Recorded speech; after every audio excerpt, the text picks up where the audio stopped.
And we've learned that budget cuts are on the way for one of the commands at our area's largest employer, that of course being Wright-Patterson Air Force Base. Those details are expected sometime early next week. Jordan Burgess live now with the impact those changes could have on this area. Jordan?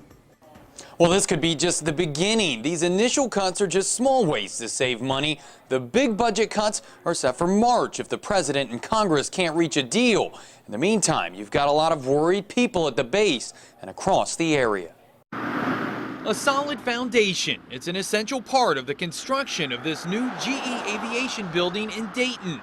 But now that company and any that does business with Wright-Patterson Air Force Base suddenly find themselves on shakier ground. It's very, very hard to predict how the situation is going to play out. With $500 billion in defense cuts looming unless the government takes action, a spokesperson tells us Air Force Materiel Command, headquartered at Wright-Pat, has been advised to start eliminating travel, minor purchases, facility repairs, and as soon as next week, a hiring freeze could be implemented. Important thing that we're focused on is making cuts where we can make them, but still being able to accomplish our mission. But Congressman Mike Turner thinks that mission could soon be in jeopardy. The fiscal cliff compromise pushed back the budget cuts until March.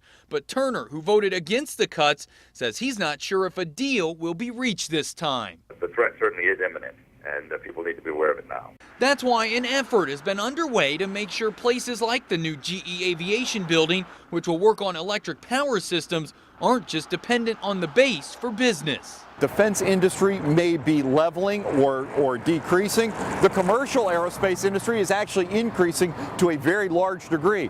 But when you talk about cuts to a place that employs more than 29,000 people, somebody's going to feel the impact. It's not an easy time. Let's just say it's not easy at all. I'm told the final details of these initial cuts will be worked out early next week. And coming up at 6, I'll tell you about the ripple effect the cuts could have on companies and jobs in the area. Reporting live, Jordan Burgess, 2 News. And